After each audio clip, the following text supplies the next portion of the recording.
Republicans at the state capitol are not happy their leader hid his drunk driving and weapons arrest from them.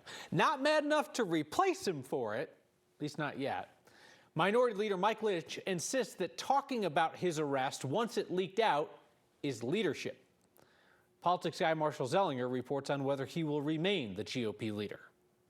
Inside this hearing room, House Republicans met this morning to consider removing their leader, Mike Lynch. To keep the integrity of the Republican caucus and our votes and our future votes, then I'm calling for this vote of no confidence. That is the voice of Republican State Representative Scott Bottoms, who tried to oust Lynch as leader today, but lost when the vote split 9-9. We put him into leadership with him knowing that this was going to come out. To me, that's the opposite of leadership. This time, sir, you are under arrest for driving under the influence of alcohol. In September 2022, Lynch was arrested for drunk driving and possessing a gun while drunk. Last week, I asked him if he hoped to keep it secret. I was realistic that, this would come out someday and I would face it like I'm doing right now, and that's what leaders do. We put him into leadership with him knowing that this was going to come out. To me, that's the opposite of leadership. You may know Bottoms from his other newsworthy moments. He's the far-right representative who said Jewish hostages held by Hamas need to turn to Jesus.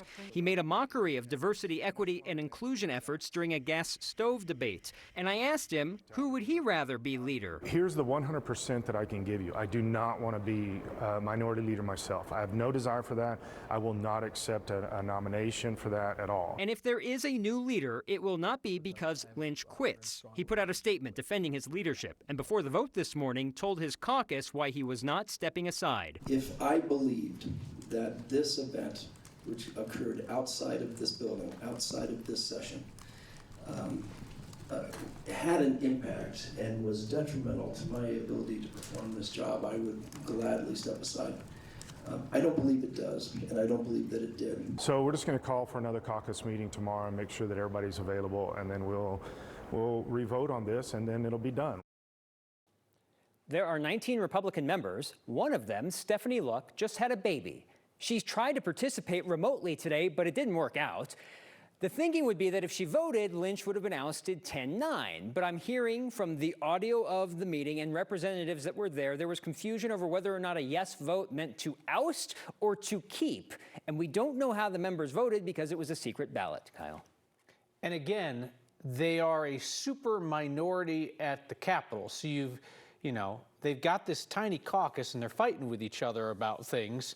But at the end of the day, it really does come down to just kind of like interpersonal honesty, right? Like, it's not like a political issue. It's like, do people feel like the guy they put in charge pulled one over on them? That's the sentiment that I'm hearing. But as you say, whoever is the leader of this party, if it continues to be Lynch or somebody else, in the grand scheme of legislation at the Capitol, that may not matter because the Democrats control everything. But in terms of your own party that you talk with every morning and who trusts you and who doesn't, that's kind of what this is coming down to, it seems. Yeah, and in some places you might say, who wants that job? And the answer is the dude on the video getting popped for a Dewey. He really wants the job, and at least for today, he still has it. Marshall, thank you.